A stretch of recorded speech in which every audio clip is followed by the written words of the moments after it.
Il est 9h moins le quart et ce regard croisé, Natacha Polony nous a rejoint. Bonjour Natacha. Et Jean-Luc Manot également. Bonjour. Merci d'être avec nous sur ce plateau. Vous avez choisi de croiser vos regards sur cette décision du tribunal administratif donc qui a décidé d'annuler la fermeture à la circulation des voies sur berge sur la rive droite. La mairie de Paris a fait appel. Le projet comportait trop d'insuffisances et d'inexactitudes. Voilà pourquoi la justice a décidé. Alors pour autant, je voulais juste le préciser, les voies sur berge ne vont pas rouvrir. Ne vous attendez pas à une réouverture dans les jours qui viennent. Voilà, ça ne va pas rouvrir.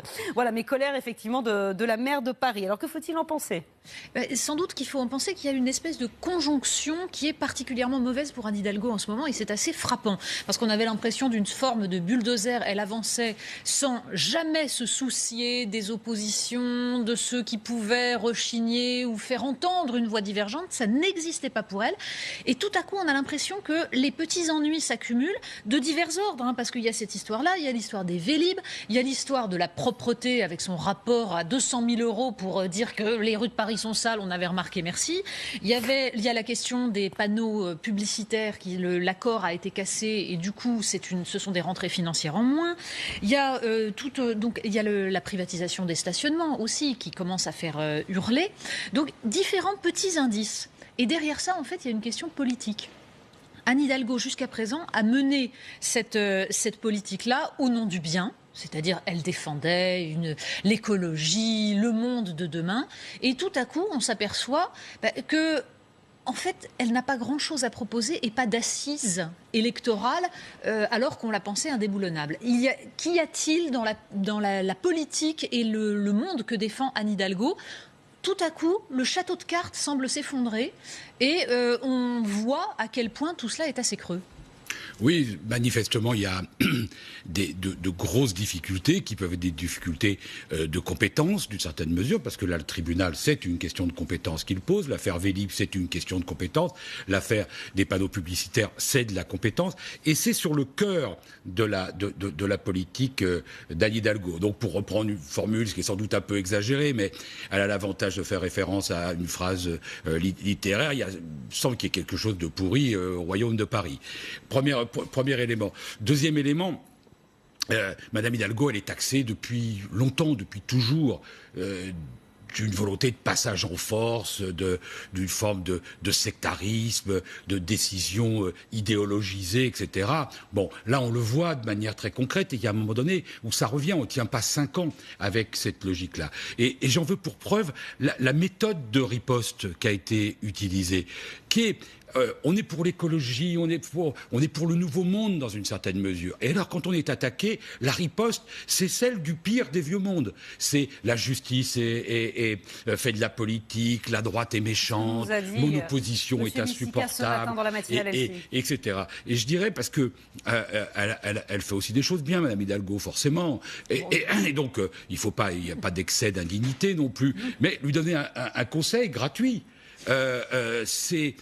Attention à ne pas virer Wauquiez de gauche. Oui, vous dites que vous n'allez pas être trop méchant, c'est d'une méchanceté, c'est moche. Non, d'autant plus que moi, vraiment, ce que j'aimerais, c'est ajouter quelque chose sur le fond de ce que représente, de ce qu'incarne idéologiquement Anne Hidalgo, parce que c'est ça qui est intéressant. Et c'est assez représentatif, il fallait lire l'interview qu'elle a donnée dans Libération le 9 octobre dernier. Alors, on retrouvait les mots-clés qui doivent définir ce qu'elle est, et qui en fait sont d'une vacuité et d'un creux absolu. C'est-à-dire, alors elle parlait d'agilité, de réactivité, d'adaptabilité, c'est une société inclusive, enfin ça, voilà, le vide. Et à côté de ça, donc, elle expliquait, c'est une spirale négative, la politique d'Emmanuel Macron, par exemple, sur les lois travail. Mais à terme, la société dans son ensemble finira par faire émerger et imposer de nouvelles normes. C'est-à-dire qu'en gros, on a une politique qui nous dit, bon, c'est pas terrible, mais on ne va pas se battre contre, parce qu'au fond, ça ne la dérange pas tant que ça sur le fond idéologique. C'est-à-dire qu'en gros, elle n'a rien d'autre à proposer que le macronisme, en fait. Et c'est ça qui transparaît. Alors qu'elle a essayé de se construire comme l'incarnation de la gauche, on s'aperçoit que sa social-démocratie supposée progressiste, en fait, c'est du macronisme qui essaye de se teinter un peu plus de vert. Rien de plus. Et tout ça commence à se voir, et donc elle n'a plus d'offres.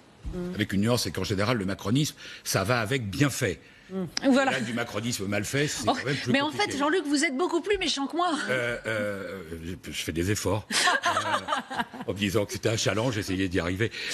Non, mais ce que je veux dire, c'est que moi j'ai mis en rapport, en lien, ce qui vient d'arriver là autour de Madame Hidalgo avec un rapport très intéressant qui est le dernier rapport de la Fondation Jean Jaurès. Bien sûr. Qui est très intéressant parce que c'est la même histoire que raconte Anne Hidalgo et ses difficultés et le rapport. Qu'est-ce que dit ce rapport?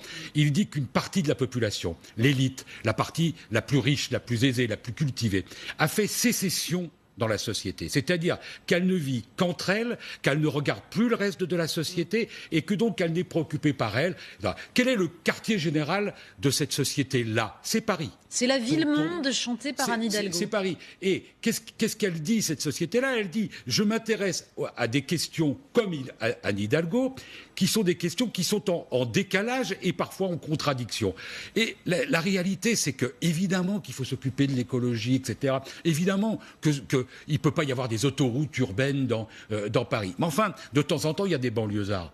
C'est ça, c'est le problème, c'est que dans l'univers, dans le monde de Madame Hidalgo et de la mairie de Paris, le dernier banlieusard qu'ils ont vu, ils en ont vu la photo dans le journal. C'est ça la difficulté. Et surtout les derniers ouvriers et les dernières classes moyennes, parce que dans cette étude, ce qui est très intéressant, c'est ce chiffre sur Paris. On est passé en 1982 de 24,7% de cadres et professions intellectuelles à Paris à 46,4% en 2013, c'est-à-dire un doublement du nombre de ces élites qui ne vivent plus avec le peuple. Et à côté de ça, la part des ouvriers a disparu, s'est effondrée, les classes moyennes ont disparu aussi, les familles aussi. Donc une bulle, la ville-monde chantée par Anne Hidalgo, qui se coupe de l'arrière-pays qui n'existe pas. Eh bien ça, c'est en train de montrer ses limites. Merci beaucoup.